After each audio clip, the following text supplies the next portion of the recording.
I hope you're well. In this one, I'll be showing you how to make a shaker style panel door with just a trim router and a tracksaw. This video is sponsored by Skillshare, by the way. More from them a little bit later on. So I've done a few videos over the years about cabinet doors, particularly shaker style with a panel set into a groove in the rails and stiles. My first ever 10-minute workshop video was on shaker doors, and I've done a few since. And my method's pretty straightforward. You cut your rails and stiles, you groove the full length of the stiles and three sides of the rails. You fit a panel in the groove and a loose tenon cut from panel material in the mortise that's formed where the rails and stiles meet. Add glue, clamp it up, and you got yourself a door. Couldn't be easier. But the question came up recently in the 10-minute workshop forums about how you'd go about this if you don't have a router table, if you just had a handheld trim router or palm router. That does change the game a little bit. You certainly don't want to be balancing a trim router on the narrow edge of a board for a long cut, but you don't want to be trying to use a palm router on just an 18mm wide rail or stile either, because it would be almost impossible to clamp it safely.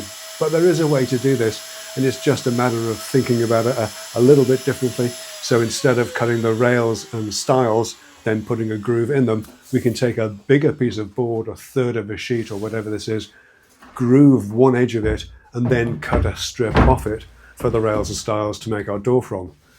Now, the heavy duty grooving bit that I use for my doors is way too much for a handheld palm router, but I do have a smaller version that I'll be using. It's a 1/4 inch shank for the router, and it cuts a 1/4 inch groove as well. That's 6.35mm. I prefer that because it gives a little bit of wiggle room for a 6mm panel, and it just makes for an easier time when it comes to the glue up.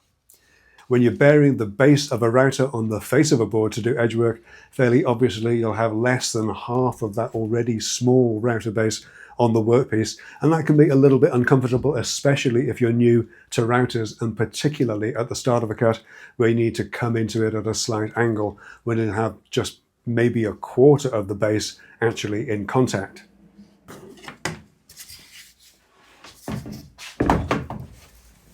A common way around this is to make or buy an extended base. I made this one just from a scrap of MDF with a hole for the bit and a cabinet knob at the other end. Or if you like nice things and are feeling spendy, then the Bench-Dog's big base gives you a couple of handles to grab onto, as well as the range of adapter plates for different routers and accessories like guide bushes too. I'll be using this Trend T1 router for this though, and that's simply because the T1, like its cordless twin, the T18, comes with a base that's offset. So if you're doing edge work, you'll have more of the base on the workpiece. Full disclosure, Trend sent me this for review, and I'm using it here because the offset base makes it particularly good for the task in hand.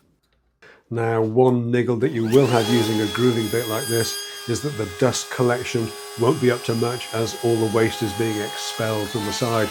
My YouTube buddy Drew over at Whitworks 3D prints a really good dust collection accessory for a wide range of trim routers, and you should probably buy one of those. Unfortunately, it doesn't make it for this particular router, so I've just lashed something together out of a scrap of MDF and some cardboard, and you know what, it works great. Come and join us as a 10-minute workshop plus member to get the full story on that, or maybe, I'll tell you what, I'll put a fact sheet with all the details about it in the next newsletter. That's a free sign up at 10mw.email. So I've got my bearing guided grooving bit in the router. I've used a scrap of 6mm birch ply to set the depth. That gives a hair over a 6mm rebate from the face of the board. And I'm just going to run this through full depth. I don't want to mess this up, so I'll take it nice and slow and steady. And while that happens, let me tell you about this week's video sponsor. That's Skillshare. So this time of year, we can be fooled into thinking that it might just be getting warm enough to spend an evening out in the workshop, but really it isn't. So maybe instead of staying on the sofa and watching repeats on TV, why not spend that time productively learning new skills or taking a refresher course on something you've been meaning to brush up on. If you've watched a bit of YouTube already, then you'll know that Skillshare's impressive range of online courses covers just about anything and every kind of creative endeavor you can think of.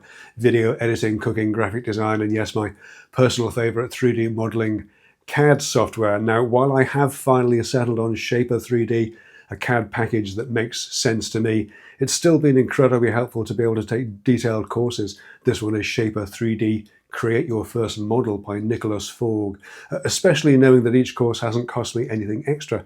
And the Skillshare Learning Paths course playlists, if you like, that have been curated to work together makes finding these courses on related topics even easier. This one by Simeon Jitt is more specifically about using Shaper 3D to design on an iPad for 3D printing, a topic that I'll be coming back to in a future video. So whether you're a complete beginner like me or someone with more experience just looking for a specific answer, then you'll certainly find something for you on Skillshare. But you don't have to take my word for it. The first 500 people to click on the link in the video description will get a month's free trial on Skillshare to watch whatever you want, take as many courses as you like, attend as many classes as you can fit in to see if it's for you. And if you want to continue after the trial, then there are great value premium subscriptions available. So whether you're looking to learn more about something you already have an interest in, or if you're looking to learn new skills altogether, then Skillshare will have something to help you out. And I'd like to thank Skillshare for helping me out by sponsoring this video.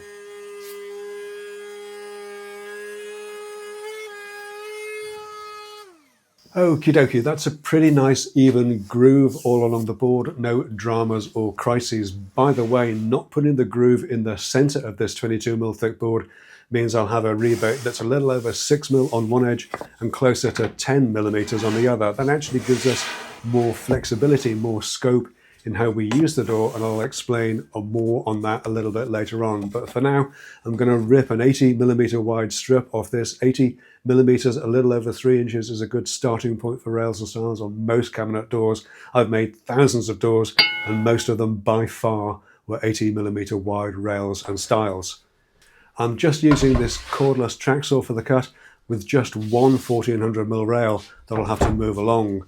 I've cut a couple of strips a little over 80mm wide from the scrap bin. The whole workshop's a scrap bin right now. That's a little over 80mm to allow for the blade thickness or kerf.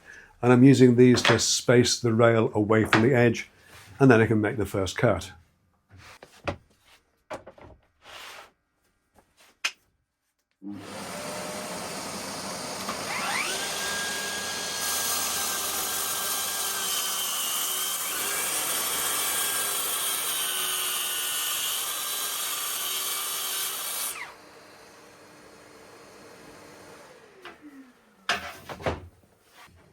I'm just adding a piece of scrap under the cut for support, and then moving the rail along using the scrap bin spacers to keep everything consistent.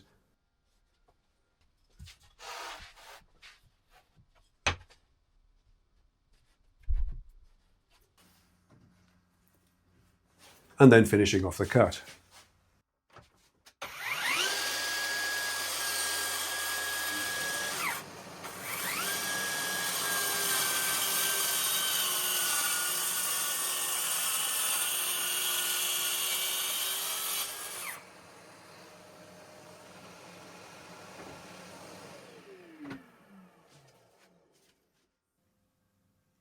So that's pretty good. The door I'm making is 400 by 500mm, so I'll make one quick cut to make it a bit more manageable. And then cut the two stiles at 500mm long.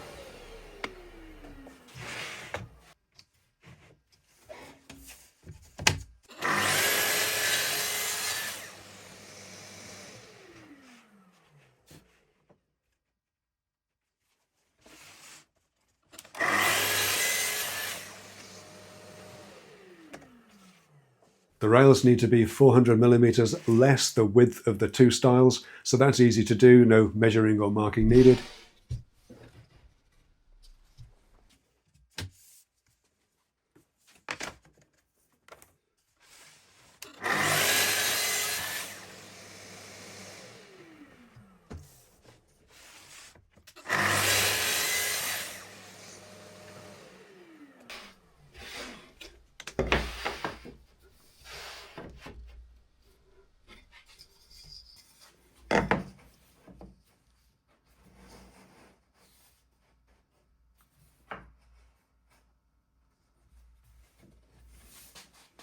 And now I need to groove the ends of the rails, so I have them clamped on the bench with an offcut either side just to give myself a little bit of a lead in, and then I can swap them around and do the other end.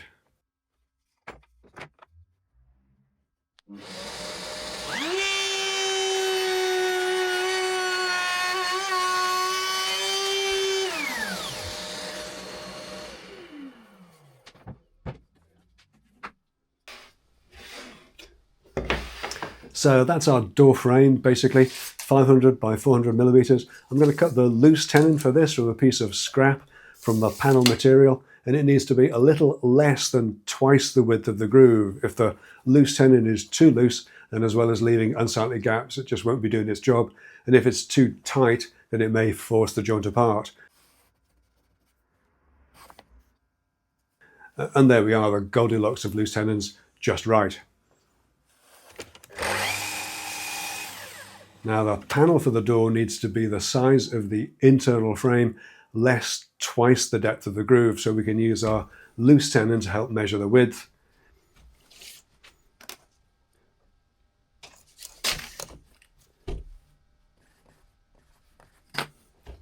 And the height.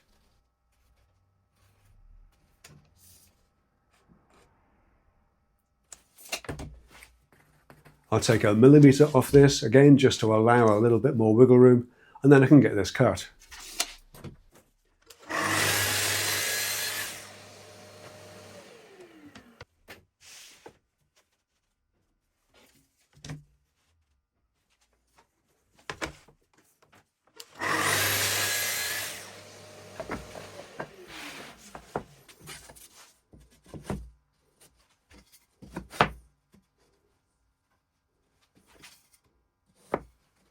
I'll do a dry fit first, and while it's all together, I'll just put a pencil mark where the rails come to on the stiles, just to make it easier to center the panel during the glue up. A quick check to make sure that the loose tenons are long enough, and then I can get on with gluing it all together. The whole door is made from MDF, so there'll be zero movement from the material. So I'll glue the panel in, then add the rails at the end,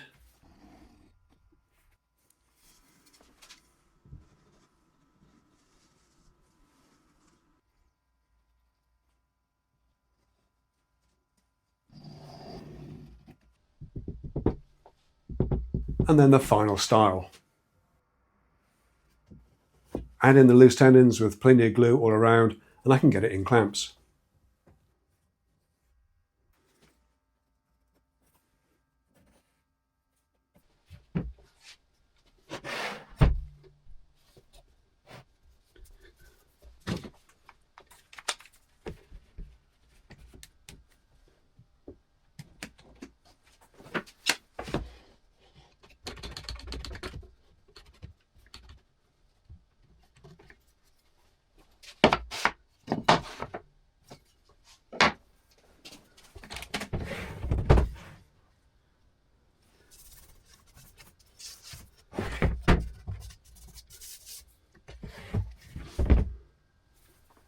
Once the glue's set and the remaining horns of the loose tenons are trimmed off,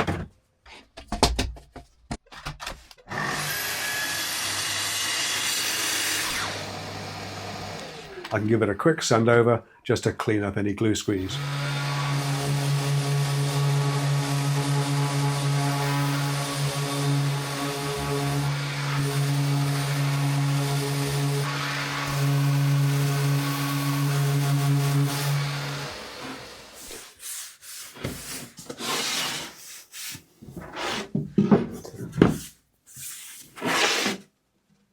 So there we are, a super simple shaker style door made with just a trim router and a basic tracksaw, ready to drill for hinges, to prime and to paint.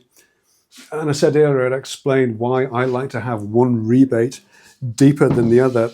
Partly that's just aesthetics. I think a 6mm rebate looks better than a 10mm or 8mm if the panel was centered. But the other reason is flexibility. With this one door design, simply by positioning that panel off center, you can change it from a modern shaker style door to a more twiddly Victorian just by adding some OG molding to the side with a deeper rebate. Obviously, you need to decide that before you drill for hinges, but that's just one door spanning effectively centuries of style and design, and all made from the finest African MRMDF using a single router setup. And that's been the basis of the thousands of doors that I've made for cabinets and wardrobes. It's worked for me. I hope it'll work for you too, but I'll call this one done for now. Thanks so much for taking a look. As always, leave a comment, hit subscribe, and I'll catch you in the next one. All right, take care.